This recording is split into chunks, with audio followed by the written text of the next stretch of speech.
From the studios of the Don and Mike Building, we are 3FM 106.7 WJFK, Manassas, Washington, D.C. The Don and Mike Show, WJFK. This is the Don and Mike Show. I was ahead of the curve on this show. First time I saw this, smash.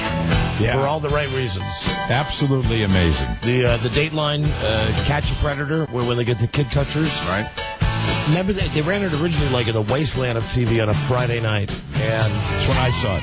because I'm a loser, I was at home on a Friday night, too. And it was a rare Friday night I saw it. It blew me away. Anyway, it's on again tonight. As I've mentioned before, I think it should be a regular series every week.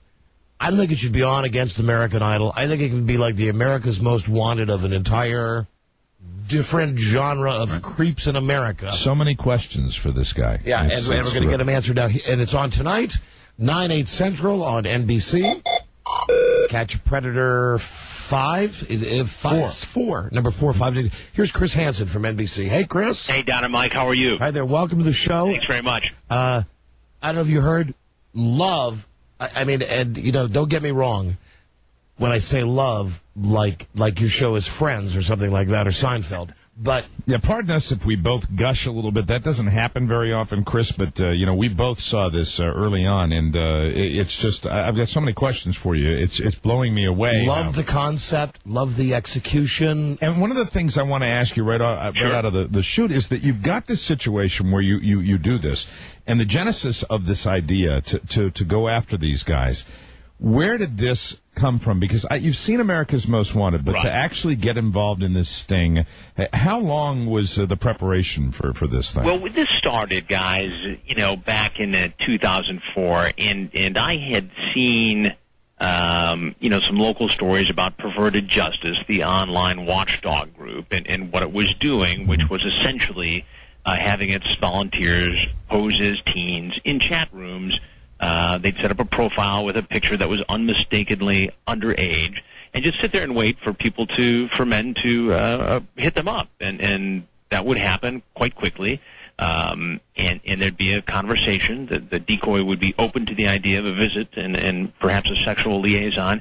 And once the guy committed to visit, then they would post this guy on their website, and we started talking about it here, and we said, what if we actually got a house, and what if we actually used, all our whiz-bang technology and hidden cameras and microphones, and really did something here in conjunction with these folks. So in September of 2004, we did that, and that was the first hour that was done in a house in Long Island, New York. Right. Did it again in Washington. I think you guys saw that one. That's the one I saw first, yeah. With the rabbi and the doctor and the teachers and the guy who walked in naked. And one of the criticisms we had after that one was, how come these guys were not all arrested? Right. Right. And some of the guys are facing prosecution now. I think 5 or 6 of them. But to be honest with you, the Fairfax County Police took some heat on this, and undeservedly, because it's hard for them to make a case when, they get a bunch of transcripts of chats from Perverted Justice, and they have our finished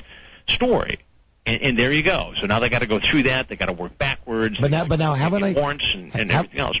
Haven't I seen in recent episodes where now it's evolved, at least in some of them that I've seen, like the one that was on last week, the one that I saw. Right. When the guy left, there were cops outside that were waiting for it. Exactly. So on the third one we did, which is in Riverside County, California, the Riverside County sheriffs actually called Perverted Justice and said, hey, look, we're interested in setting up our own operation, obviously related to what you and Dateline are doing, but we would set up our own command post, our own stuff. You guys be the decoys. Let Dateline be the journalists. We're not going to interfere with what you're doing in the house. But when the guy leaves, we'll arrest him. And we were able to work that out, so we had enough independence both for journalists and for law enforcement. Perverted Justice sort of acting as the middleman, if you will. We get the transcripts from them. They also give them to the police. They stay in contact with the police so they know what's going on. And it really worked out well. So we've been contacted, obviously, by other law enforcement agencies, or I should say Perverted Justice has, and that's what led to, the small-town Ohio investigation, and then we have one coming up after that that's down in Southwest Florida. The sheer volume, and that's when I first saw your episode that you did with Fairfax County, the sheer volume of this many guys, and we live in this area, and it's right in our backyard. It was mind-boggling to me that you could set this up and get just person after person after person after person. And return customers. Did it surprise you that you had this many? I mean, that this many people were not, not only being perverted on the internet, but acting on these conversations and showing up. Well, yeah, it was very surprising on a couple of different levels. And as you'll see tonight and in the next couple of weeks, I mean, we've got guys coming in now who have seen our previous stories. Okay. Some guys who recognize me almost from the moment I walk out. We had one guy say, "Okay, it's you. That's the chair where I sit there. Okay, and this is the part where you do the interview." This is what I want to ask you about before we play a clip, and you can walk us through this. Sure. You've got incredible balls to stand and come out from behind the shadows, even though you're on TV, and I'm guessing there's security there. You have to control your emotions. Yeah, and I would think that he would be wondering about what one of these guys might do. I mean, in a bad case scenario. Not to right away want to jump up and say, "Oh my God, you're a kid toucher. What is your problem?" You come around the corner and you say, "Hey, what are you doing here?" Now, the more you do it, I guess the question I have is, does it get easier for you? And were you at all not physically scared, but did you fear for your personal safety? Or just mentally, was there a part of you thinking, God, I'm in the room with this absolute creep, but I got to come around the corner and like tell him without telling him right away he's on TV? Yeah, what's it like on a personal level for you? Well, it's you get anxious. Your heart's in your throat. Obviously we take precautions, and a lot goes into the planning of these things, so everybody's safe.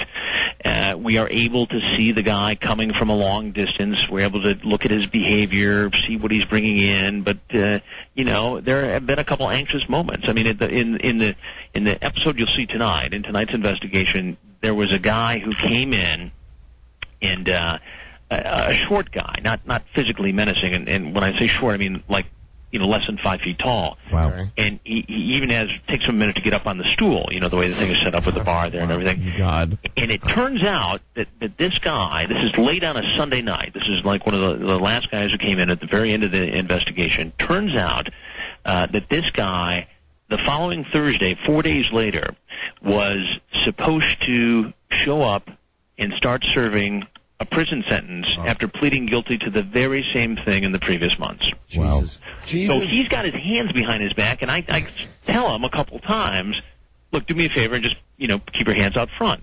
And they usually respond right away. But he keeps putting his hands back in his pants, and it's making me, sort of anxious here. Now, I know that there's a camera on the other side, and the crew upstairs and, our security folks are watching that closely, and they would say something if they had an issue there. And it turns out I think he might have been just, nervous and fidgety, but, you do worry about that kind of thing. And thus far, we've been, had no serious incidents. Let's hear one of these. Maybe you can walk us through this. This Absolutely. is from last week. This is a really good, I hate saying this with you on the phone, but it's like the way I described it on the air when I played the clip. It's a really good one because the perv is a teacher. Right. And you nail him on it. So let's listen to this and then walk us through what happened. We'll play an example. Again, tonight, To Catch a Predator 4, Dateline NBC exclusive. It's tonight on NBC. We talk about this show all the time. Here's the clip, and then we'll ask Chris what it was like.